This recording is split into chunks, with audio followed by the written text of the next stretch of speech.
Welcome, my 335 subscribers, everyone who thought AEW was gonna die like right now because it had its lowest rampage numbers ever. And to those of you who, despite this show having a good card, didn't lose hope, and now you're reaping the rewards when it comes to, I guess, bragging rights is what you call it. I was down on this card. I had like my fingers crossed the whole time. Please do well, please do well, please do well, but those people on Twitter and Reddit, man, just like ferociously supporting the product.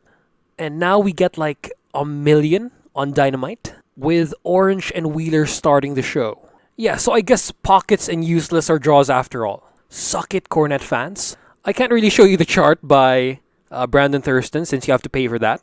I'm not gonna do him like that. But apparently the ratings went up to 1,028,000, with the 18 to 49 going up to about 0.35, which is up from last week's 824 and 0.27. They maintained over 1 million for like an hour plus maybe 10 minutes or so, 10 to 20 minutes.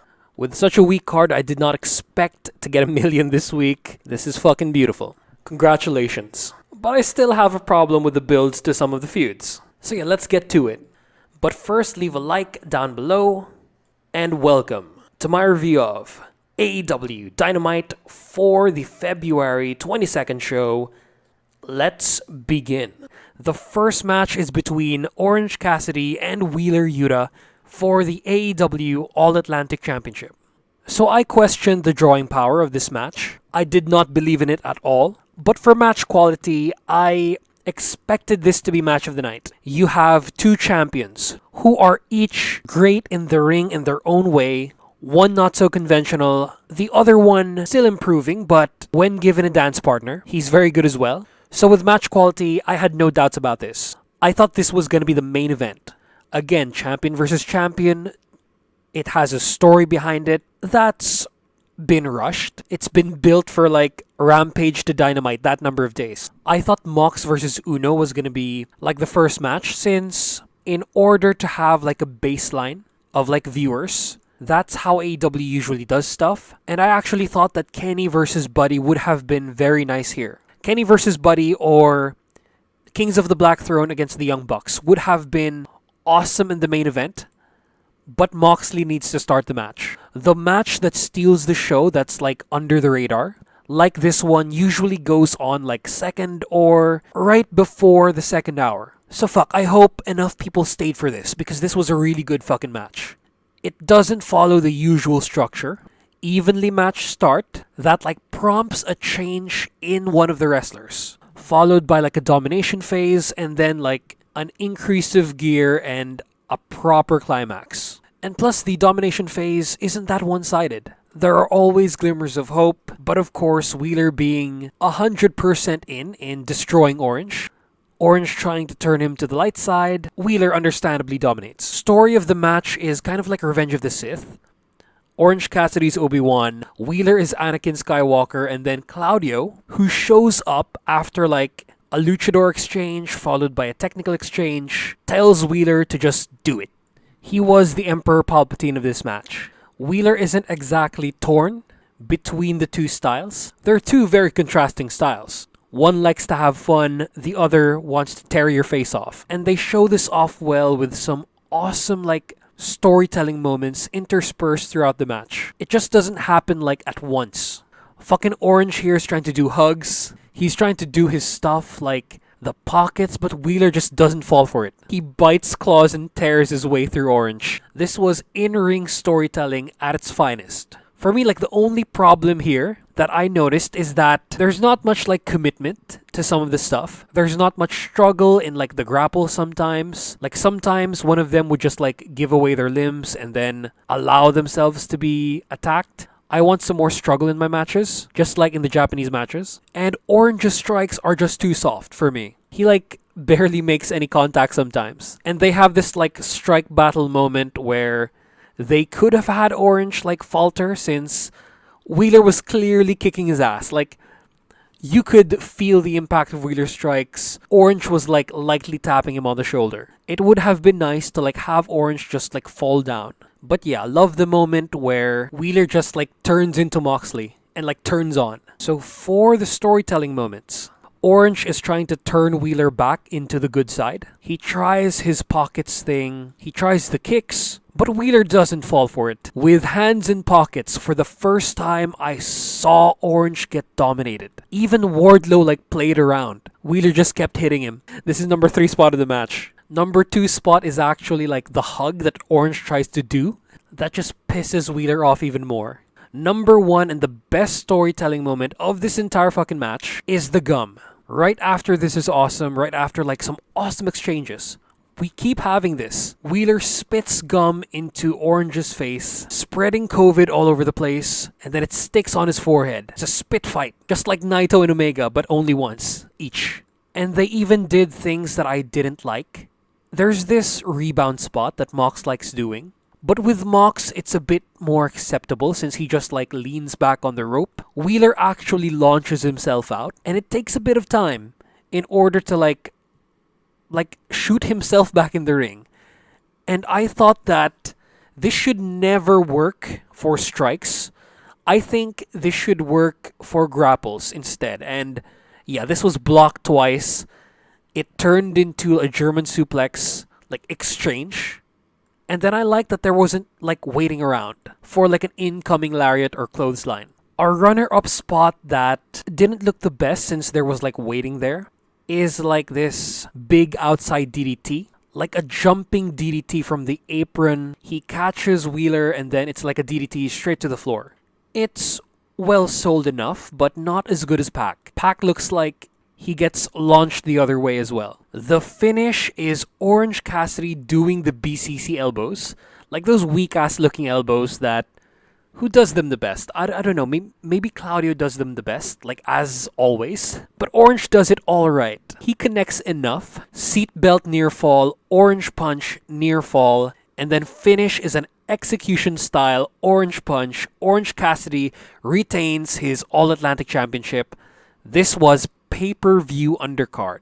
Just tighten up some of those moves. Just strike better and then look like you're struggling, and then this would be like pay-per-view main event. Awesome storytelling moments, but yeah. Strikes were just too soft. Grapples were just too easy to do.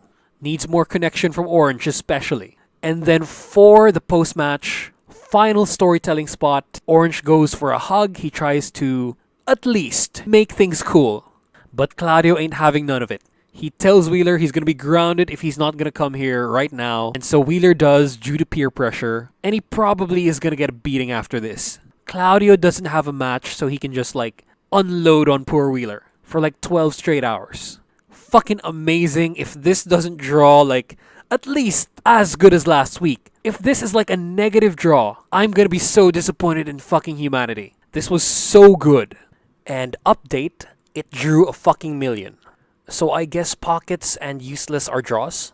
And you could suck it, Cornette fans. And on the topic of Wheeler Yuta, so this might be an unpopular opinion to a lot of internet wrestling fans, but I am a fan of Wheeler Yuta.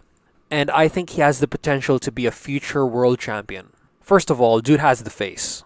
Good looking guy, expressive face, majestic facial hair. And I think he has the in-ring style that I think people would like to see back. It's like a Benoit or an Angle. It's less Danielson since there are less kicks. Wheeler also has the height. He's 6 foot. The only thing missing is the mass. He's currently like a junior heavyweight. If he can get as thick as a Danielson, or as defined as a Balor, or as thick and as defined as a Jay White, that's a main eventer right there. And on top of that, if he improves the promos, which he's still young, he's still 27, that will come in time, you have a world champion. And to add to that, the backstory is relatable. His dad tried to push him in one direction, and then he chose the alternative path. How do you not side with this guy? Backstage interview with Renee Paquette, Hangman Page, and Evil Uno. Okay, so this would have been the perfect time to do a TNA and then have like a cinematic moment with the camera just happening to be in the background between Hangman Page and Evil Uno, like just them. Renee did not need to be in this. Like, she's cool and all. If you weren't gonna use her anyway as like addressing that She is John Moxley's wife. She is who they're feuding with. Like, why have her here in the first place? But it's all well and good. AEW will learn, hopefully, from Impact. I like that there's no, oh, I will insult John Moxley and then I will say sorry to Renee, because this isn't like a funny feud. Jose did that, I think, from LFI, and it worked because that wasn't serious. Here, it wouldn't, so I was happy that it wasn't there. And then as for the content of this, it's just like a field-changing, soft stipulation sort of thing where while the match is going on, no one from the Dark Order is allowed to interfere. And they give a reason, they address something that I think we all wanted to hear. This puts over Evil Uno and the Dark Order so much. Because they're not just some like bumbling idiots, some like henchmen you can just call around, borrow and stuff. They legit have problems with Hangman Page trying to protect them. Evil Uno is pissed off that whenever Page tries to do this, whenever they're being kept off of TV, if like they're not accompanying Page, it's like you're telling them you're below me. You're not on my level. Which has been true ever since Brody Lee died, but it's time to bring them back. It's time to make the Dark Order like a serious babyface faction. Uno brings the fire in this promo. And it not only puts him over, but the rest of Dark Order as well. Get back Stu Grayson, get in that tag team division. Holy shit. Evil Uno. Oh yeah, and then side note, I like that I can hear Evil Uno clearly through the mask. Good job. So after this is Ricky Starks' promo. He brings the fire, but let's be honest, the feud has been terrible. It has been the worst thing in AEW television for the past few weeks. And thankfully, or so I thought at the start, I thought Starks was going to move on from this. I thought they were actually going to move on from this. Starks offers an open challenge to anybody in the roster. Like, I was so relieved. I thought this was going to be some like debuting talent. It could be Jay White, but I don't think Jay White's going to sign for AEW. I think he fits better in the WWE. I thought it was going to be like Takeshita or something. Or like anybody. Like a Japanese star. Fucking anybody. This would be a band-aid solution to this problem, but it still would be a solution. It would be better than continuing on this feud. But then Chris Jericho shows up, of course, with his pointed, whatever that is jacket, spike jacket. This was my face as Chris Jericho was making his entrance. As the crowd serenades him. Have you not been watching for the past few weeks? Why do you like this? But yeah, this feud is poisoned, but at least, if you're gonna do this match, I want it to be Chris Jericho, the guy who lost against Enhancement Talent, the guy who lost against Starks once already, to be the one to beg for the match. Because if this was the other way around, like, Starks was about to move on. Like, if this was going to be the other way around, it would have been stupider than to have this guy who put so many obstacles for Starks in order not to have this match, to then ask for the match, to, like, have payback. This was an alright way to not exactly heat up the feud, but it does, like, make it work a bit on the pre-show. The execution, though, of all of this, really good. Starks is just there in the ring, knowing exactly what I'm thinking. Just, like, not wanting to deal with Jericho anymore. Playing hard to get. Jericho's, like, 1 foot in, 1 foot out.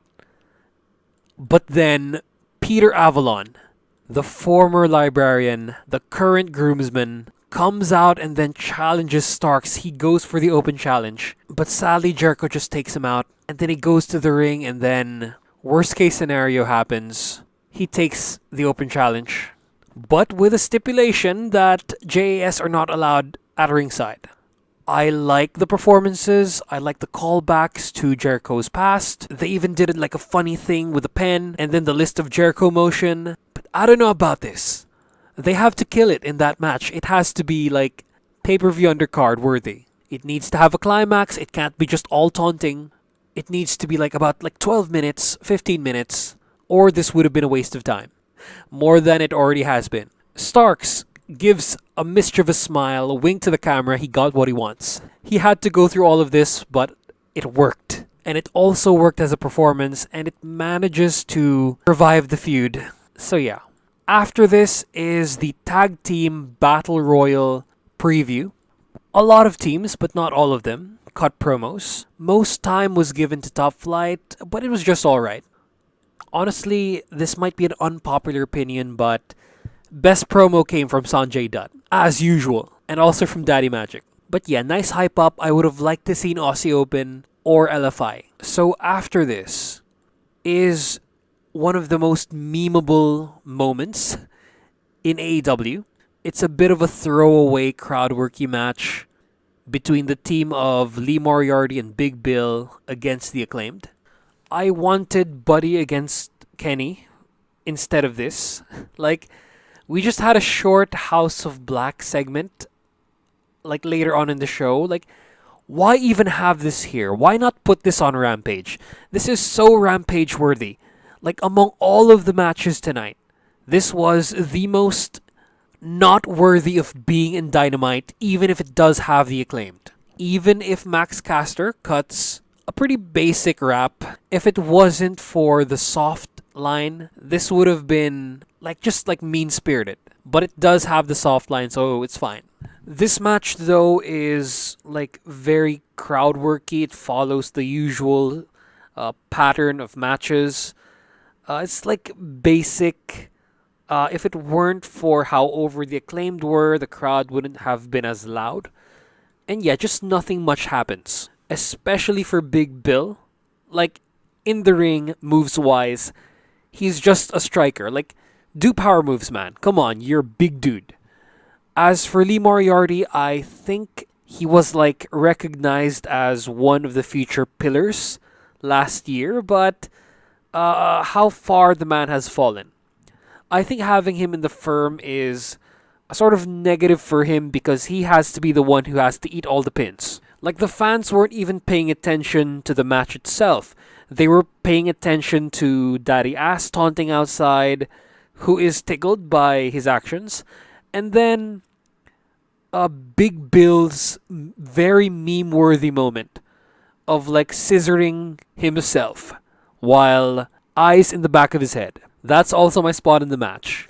The rest is just the most run-of-the-mill stuff I've ever seen. The finish is just the arrival to a mic drop for the win. Lee is the whipping boy. He's the forever whipping boy whenever he's with Big Bill. It's a boring dynamic. Yes, I know it's the same dynamic that Enzo had with Big Bill, with Cass. But at least in that one, Enzo is all charisma. He is a ball of charisma paired with this also charismatic dude at this point. Having Lee there is I think a detriment mostly to Lee. He should be in wrestling matches. He should show what he can do in the ring and then eventually develop some personality and character. He does show signs of that. But as a guy who gets pinned and does all the basic stuff because he's not allowed to look strong, yeah, not appreciating this version of Lee. As for Big Bill, he's very charismatic. He knows how to work the crowd, but he needs to be allowed to do more power stuff. If you're gonna have Big Bill be a single star, have him do power stuff, not just punching. If you want him to have the perfect tag partner, bring in Enzo. You know what? It's time to bring back Enzo and Cass. Or Enzo with an N and Kazakhsel. That wouldn't be a bad idea at this point. I don't see Big Bill as a single star right away. It might take 2 years if he's pushed. But against Wardlow, who's probably going to win the title, or against Samoa Joe, who's heel, no chance in hell. Kazakhsel or Big Bill is going to be stuck in limbo for the foreseeable future. Unless you bring in Enzo Amore. That's the only way you can have them get over. Is put this really over tag team back in the day in the tag team division. That's not very hard to do, isn't it? So yeah, just went on that tirade about the firm. It was a stupid idea in the first place. I think if you're gonna bring out this faction, have MJF roll with them. it suits MJF better to have a faction than him being just alone, unless he changes character. But yeah, as for the tag team title feud, the Ass Boys just show up for nothing. It was a nothing encounter. Acclaim got the win, I guess, but they pinned Lee Moriarty, so what's new, what's special? This did not progress anything. TV undercard. So after this, speaking of not progressing anything, is the Christian and Jungle Boy sort of encounter. So Christian is making his way onto the ramp in order to get interviewed until he's attacked. The attack was okay. They played back the same thing with Jungle Boy where he tries to concerto Christian. Like everything goes so well. He tries to concerto Christian, but then he can't bring himself to do so, even if Christian's been so bad to him. And why not? He already did this to, I think, the Young Bucks back last year. So why have this moral dilemma? It just makes him look dumb. He gets low blowed by Christian, and then Christian ends up standing tall. Well, I would have preferred if they just went through with a promo. Christian cut Savage promos, and I think that if he cut a promo today, shitting on Jungle Boy, and then like explaining himself, shitting on Luchasaurus, just doing his best MJF impression, this would have heated the feud. This would have progressed something. This would have given an explanation of what he went through. He could blame Jungle Boy for that. The feud would have been heated up more if this was a promo than this like all right, cool looking but not enough substance attack. So yeah, not much progression. Could have been done better. Should have been a promo. Next. And so after this, here we go. No progression again. Wardlow and Joe. We just get a replay of Wardlow's pretty good promo. And then Joe cuts one of his own. It's nothing we don't know about. It's just like a sort of I will beat you sort of promo. Like that's it. Like Joe has all this poetry, but he's being wasted in stuff like this. Like not much substance here. And yeah, this is the sort of like slow part of the show. This is when maybe they'll lose viewers because next match is Saraya versus Sky Blue. And my god, does Saraya look like she had all of the ring rust still after months. I think she should like practice. Like just like practice, work on the back. Because there was a lot of like awkward stuff here from her. I think Sky Blue actually carried the match, and if you're gonna have this like pretty unknown, recently jobber, but I guess not anymore type, and then she has to carry the match for this like generational world famous talent who has a movie, things are not looking very well for the veteran. I like Saraya's finisher, but it would be nice to like have the wrestling style sort of complement the finisher, like be more technical or stuff, or whatever. Just like do better. I know she'll never be like as good as like the Joshis or Jamie Hayter, but I mean she can be close. She can be complementary to like someone like that. And then they didn't do her any favors here because Tony Storm had to like interfere a lot.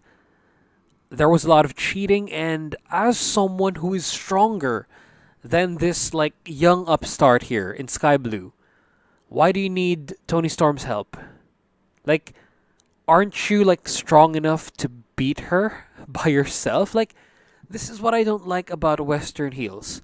They need to cheat all the time, or else it won't register in the crowd that they're heels. They're the bad guys. They have to cheat. That's why I think Bullet Club's pretty silly. Why not just like have Saraya win by her own merit? Like, why do you need to cheat all the time? In Japan, they don't. Like in the West, even the monster heels cheat. And it's fucking annoying. Like Chihiro Hashimoto in Mirai. That's like one of the best examples of a heel just winning by her own merit. Or like Suzu Suzuki, who was the heel in that feud. She's smaller than Julia. She just beats the shit out of her. Like, why not? Like, even if Saraya's wrestling skills aren't back completely yet, it's like not 100% back yet, just have her squash someone or like squash Sky. She's not really a jobber, she's like a lower mid-carder. A shorter match would have protected Saraya more. It would have given her more time to work on the wrestling again, and it would have not taken time away from the actual priority, which is the feud. The feud that had so much potential. It could have been a crisis level event that would pit former WWE women against AEW originals. You could have had like a better invasion angle. But I can see why this was stalled. Like, Saraya is not completely back yet. Tony Storm, I guess, is the best person of that faction. Athena could have been brought anytime. Why not? She's a champion. She's a better wrestler than most of that roster except Jamie, and then we haven't seen her in a long time. So why not just like bring her in? Let her wrestle instead of Saraya or Tony Storm. It would have given her TV time as well, and then she's a heel. Let's not forget that. It would have stalled enough to bring in Mercedes and Kyrie. And then maybe Naomi as well. Who knows? But Naomi fits more since she's more WWE than Kyrie. On the other side, on the AEW women's side, like, I think Willow should have been in the program. She should have helped in building Ruby Soho instead of just like having Ruby want the title. Like, it should have been Willow, who's like Ruby's new best friend, convincing her from joining the faction instead of just like this garbage we have here. Yeah, I'm so disappointed in this feud. This was terrible. Instead of a crisis level event, we get the heels painting on people and things.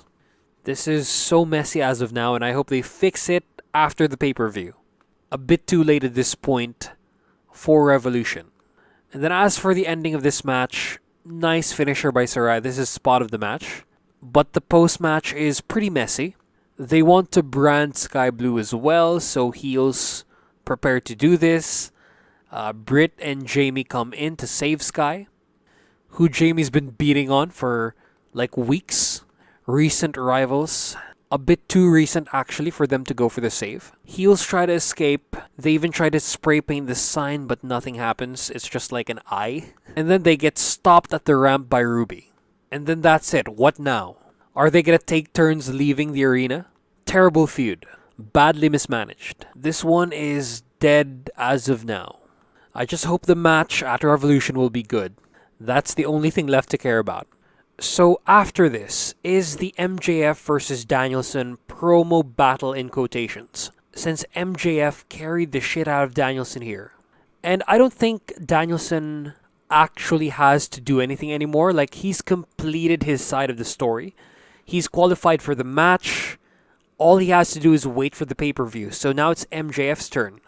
It actually took away from the feud that the main point of drama, like him actually having the match, was settled. He's gonna have it. It didn't feel like MJF had a plan after that, especially after that promo against CD, which in hindsight seemed pretty useless, as well as the one with Liv. It's fair game, but it's kind of useless in the overall feud. But the promo he cut here, I think, single-handedly heated the feud back up again. He tries his usual tactics to gain sympathy, but this time it feels a bit different since it's very recent. The fiancé that he's been flexing has left him. They're not a thing anymore. And then he connects this well with Danielson's family on how perfect they are and that Danielson is taking them for granted because of concussions, another point that should have been taken advantage of, in ring and out of the ring. He puts over the belt, he brings up suicidal ideation, and then finally another emotional anchor. That's not William Regal. Since that was so long ago, he's not with AEW anymore, and the heat that came from that is pretty much gone. So they needed like another thing, which is now Danielson's kids, as well as the concussions, but still, I think it's a week too late. It does still hit effectively though, and I just feel they needed like one more week before the go home show, where like Danielson is taken out, where the concussions play a factor. With this, with MJF's amazing delivery, he managed to make this feud personal again. Also, nice response from Danielson. That brawl after the promo could not have gone down any better. He laid it in on MJF. So yeah, MJF is making this feud personal again after Regal. Because God didn't need something like this. Because God knows for the last 2 weeks, it was coasting. It was Tony Khan not knowing where to take this feud, where it clearly needed to go this route. It needed to get personal somehow. So one of my favorite YouTubers named Suplex said that MJF isn't getting any character development. He also brings up that the bad guys can't be the main characters of movies. While I do have to agree with one of those, the main character of a movie can be the villain. And it's worked before. Taxi Driver, Wolf of Wall Street, The Sword of Doom, American Psycho. There could be an even bigger villain out there, like in Sweeney Todd's Demon Barber Fleet Street. Or society is a villain, like in The Clockwork Orange, and a movie that Seth Rollins bases his whole character out of, The Joker. As an avid movie watcher, I was a bit offended. And as for MJF's character, yes, I do think his programs can be a bit repetitive, but it works. It's a vehicle to get great matches out of the babyface. And it's also there for comedic moments, like MJF spending more and more money. It can also give TV time for those great wrestlers who currently don't have stories. It also doesn't make the feud stale, where we see two wrestlers just go at it for 4 times in a row, and one wrestler winning all the time, just like Cody and Seth. I love Cody, but come on, Seth Rollins should have won some of those. He says MJF should turn heel, but I think AEW wanted a champion MJF in the role where he's most comfortable with, in the role that got him here, for like maybe one title run, and then his fall might give way to a face turn. We just have to have that first. Because after this man turns face, we'll never see him the same way again. We'll never respect how much he can keep kayfabe 100% of the time anymore. And even that is getting chipped away a bit. And about him and the cheating. He doesn't cheat when he doesn't have to. But I yield this. Man should stop cheating. He needs to win matches fairly to make him look stronger. I want him to beat Wardlow clean. I want him to fighting spirit his way out of a match. I want him to bring Danielson to a draw cleanly. And if he does need a character change, if he needs an attitude adjustment, was William Regal really the best candidate to do that? A man whose finisher is a punch with a brass knucks? Hell no. But for someone who's been given as much depth and backstory, and even this new information that he has broken up with his fiancée, that's a hard nut to crack. And change needs to be external. Actually, like a romantic story would actually work here. But Tony's gonna need help with that. So bring in like 2 writers. One of them has to be Freddie Prinze Jr., that Scooby-Dooby douchebag. So yeah, that's it for that 2-part short that I'm gonna upload. Let's get back to the review. So after this is Jamie Hayter's interview. Or it was supposed to be, but all I could hear for the first like 10 seconds was cheering and zero miedo. The audio team really bungled this one up. And if I was Jamie, I would be offended. But Jamie can cut a good promo. There's no Dante or Blue level of awkwardness. Consistent whole voice that basically stays the same even after like shifting tone or being expressive. It stays pretty much the same. It's no Samoa Joe, but it's really good for what they're trying to do. It's short, it's sweet, and as for the content, it's just her announcing a 3-way match at the pay-per-view. So it's going to be Jamie Hayter, Ruby Soho, and Saraya. And a 3-way would definitely protect Saraya, but we had a 3-way. And even with 3 absolutely capable wrestlers, the match was a bit meh. But Jamie is better than I think all of them combined, since she's like Joshi. But Saraya, I don't think she's ready. They could do their best to protect her, but I don't know, man. With Jamie's rough style, and like the 2 women basically working faster than her for like her entire career, she needs to like step it up. I would have preferred Toni Storm here, just to protect Saraya a bit more. Have her like shake off the ring rust for just a couple of more weeks. But yeah, still we'll see what happens. The feud's pretty much dead anyway, so whatever they do in this match is gonna be the best thing this feud has ever had. So yeah. And then as for the Battle Royal, the most controversial match of the entire night. It's a Battle Royal, so it's expected to be messy. You can't keep track of everything that happens. Upsets happen. And to some degree, the ring isn't big enough for everyone. So people are all over the place. I like that some of them have tactics. Some of them have managers to pull people off of the ring. And some of the teams, just one team, stay outside and then pull people out of the ring. I just wish this would have worked at least once. And not by someone who's been eliminated. Just so it'll be like a viable option next time. So yeah, Josh Woods tries to pull people off. And I like that the field shifts. He's chased by Mark Briscoe. A bit pointless since I didn't think they were feuding anyway. I thought the match was a one-off. So yeah, I guess we'll get more of Josh Woods and Mark Briscoe. Josh Woods has the potential. And as for the rest of his faction members, Tony Nese has too much talent to be a jobber. He gets eliminated first, but in spectacular fashion. Like, I know Tony Nese is being paid more now than he was in Impact, but come on, at least get him in the All-Atlantic Championship division, or TNT title, or have him and his fellow Cruiserweight Classic buddy, Arya Davari, challenge for the titles, and have a good showing, or bring him to Ring of Honor. So they're the first team out, and I've noticed this, that a lot of teams are eliminated at the same time, or like very close to each other. And it would be cool to actually have a team get divided, like right away from the start, and then have one of those guys win the match in the end. Just an idea. Second team eliminated are very surprising since I had them winning. And that's Aussie Open. After they do their stuff, they're out. They try to Coriolis affect Darius Martin after already pretty much destroying his ass. But then they're eliminated by the Butcher and the Blade, which I guess is cool. I like the Butcher and the Blade. They are underrated. But it's not caught on camera. Like, the actual elimination happens off screen. Production team, what are you doing? The poorest performer out of the whole thing is Preston Vance, since the dude mistimes a kick after Penta does his own kick. But they, do the spot anyway, so I guess it's fine. Didn't look good for me though. But the worst thing that he did in this match is when he gets eliminated by Penta, he does a twirl and then slowly falls down. This happened too slow that it looked like he jumped on purpose, and you're not supposed to make it look that way. Yeah, poor Preston Vance here.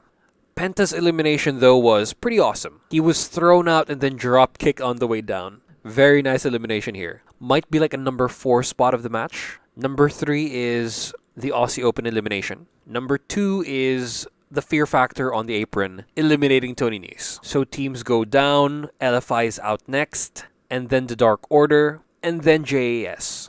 The JAS elimination involved Danhausen, which was funny. I like Danhausen. They managed to eliminate Danhausen, but he's not part of the match, but they're not really that high up on the card. They should be getting some wins on Dynamite though. I like Daddy Magic and Cool Hand Edge. And there are also a lot of interactions between LFI and the Lucha Bros.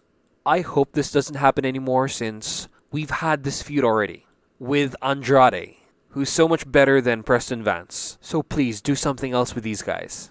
Final 6 is Phoenix, Trent, and Dante on one side versus Jeff Jarrett, Jay Lethal, and The Butcher, which the commentators put over hard. And then they set Trent up like they make him the super underdog. They especially kick his ass. Like Jeff Jarrett tears him a new asshole. Chair shots, he throws him on the commentary table. You knew Trent was going to be the last one out. Or he was going to win. Okay, so here we go. The worst botch of the match. I hated this one. And this happens with Rey Fenix, but it never happens this off, this far. And they shoot it so well. Production team was terrible in this one. They missed the cool spots and they got the botches. So Fenix does his rebound kick, but it's 2 people away from the Butcher. And then thankfully the Butcher shoulder blocks him out. But then Fenix eliminates the Butcher and then I was so pissed. Fenix deserved to get eliminated by the Butcher. Or someone else without getting one because of that miss. But yeah, Dante out, the Butcher out, Rey Fenix out. Leaving the 2 feuding teams for the Golden Globe. TNA Boys against Trent. Final 3. So I'm going to start by saying that I like Jeff Jarrett and Jay Lethal. I like this team. Jay Lethal is a great wrestler, but Jeff Jarrett is the great heel. I didn't watch TNA much, so I don't have the bias against him that he buries younger talent or like refuses to drop the belt. But the man isn't gonna win a championship like ever again, or so I think. But I don't think they should have won. Neither the best friends. I think the team that should have won this should have been like Aussie Open, the Lucha Bros, or Top Flight. Like just have a team there that's expendable and can elevate the match quality. We already have the face workers, the heel workers. Now we need the exciting team.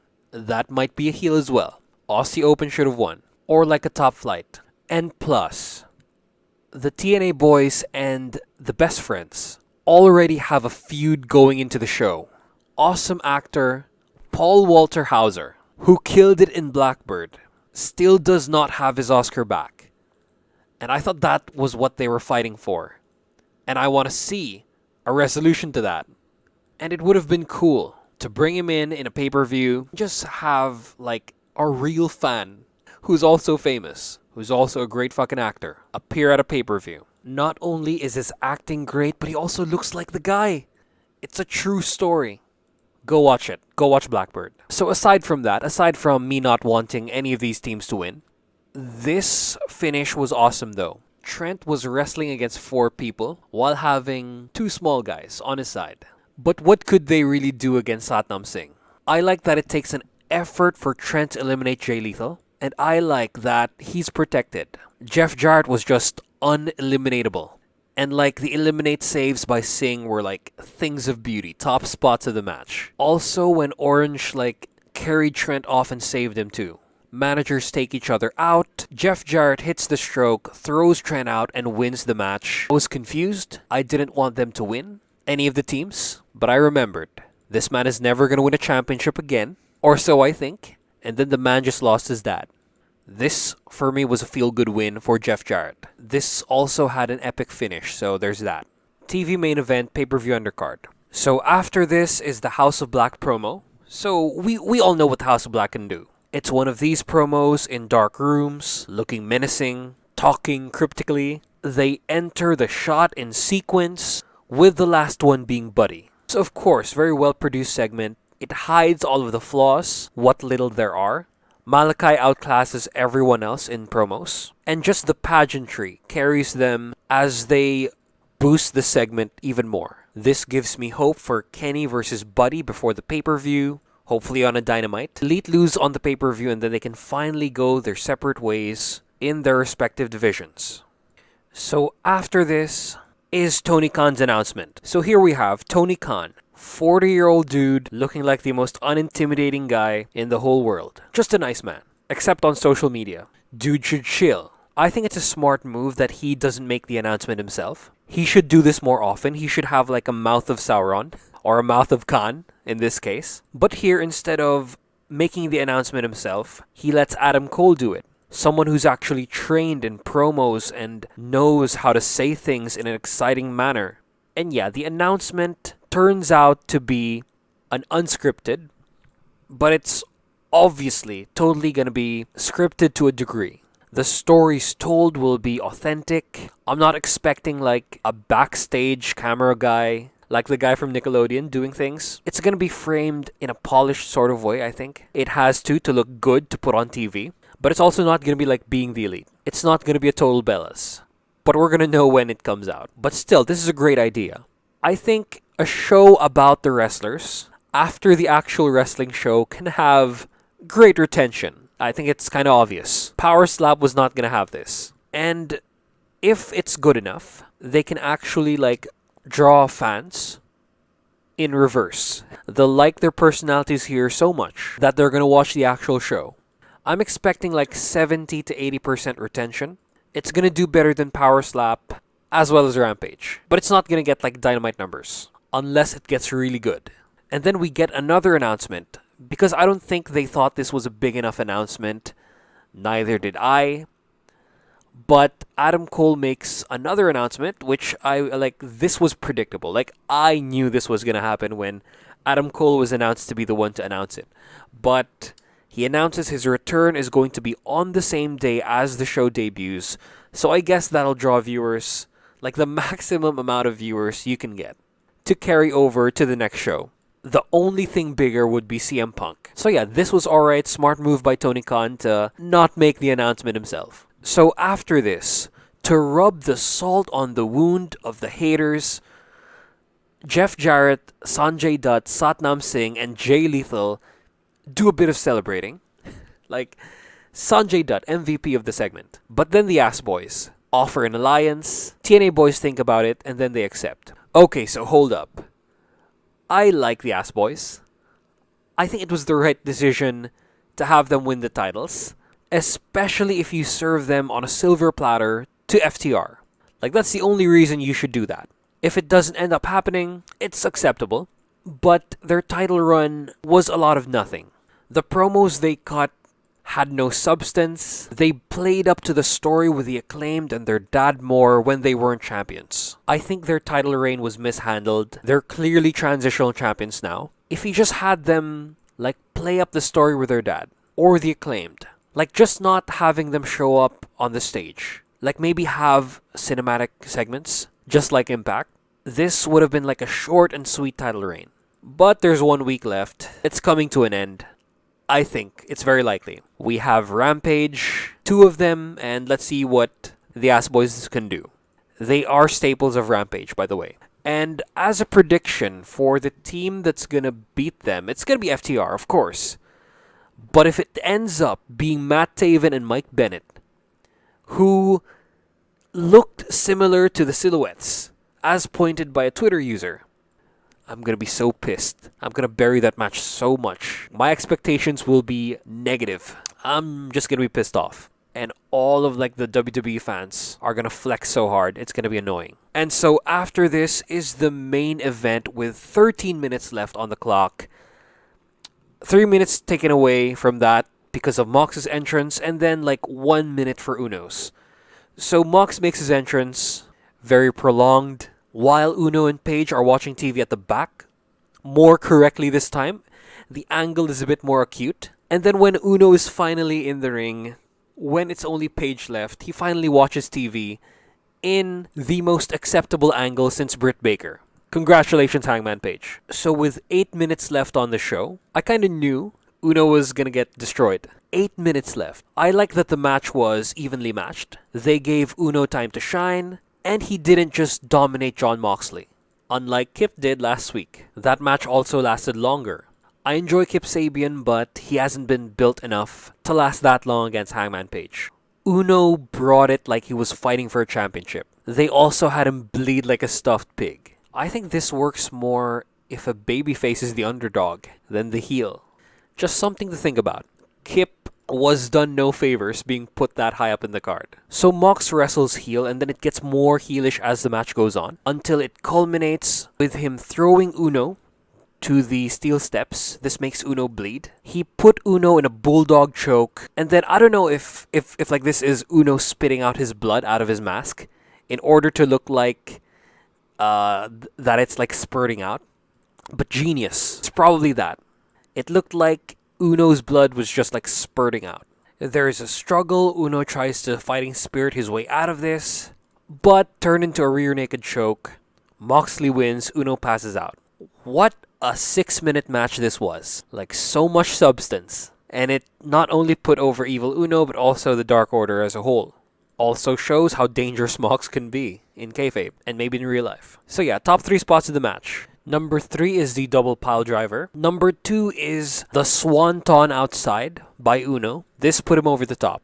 And number 1, it's the finish.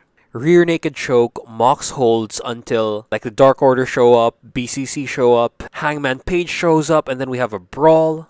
This is TV main event pay-per-view undercard. And just when I thought that Mox was not gonna bleed for this match, clutch, like right when the show ends, Hangman Page makes him bleed with the barbed wire. This was the funniest Mox bleed I've ever seen, since technically it came after the match, and it did look pretty good. And he just had to get this in. They just buzzer beater the blade job. So as for this Dynamite, I think this is above average. I liked the Battle Royal. That finish was epic, and I'm okay with the winner. The only truly bad match was Sky Blue and Saraya. Oh yeah, and I forgot this existed. The Acclaimed versus the Firm. was very forgettable. And what brings this show down is how they bungled the women's story so much. Also, we have like promos that don't progress anything, but we also have promos that save feuds. And you know which ones those are. Match of the night is obviously Wheeler versus Orange. Number 2 is Mox versus Uno. And my god, man, how the hell did this draw 1 million viewers with this card on paper? Like, I didn't think this would even hit like 900,000 or 850,000. I thought it was going to be lower than last week's. But yeah, they punch above their weight this time. They did less and got a whole lot hell more this time.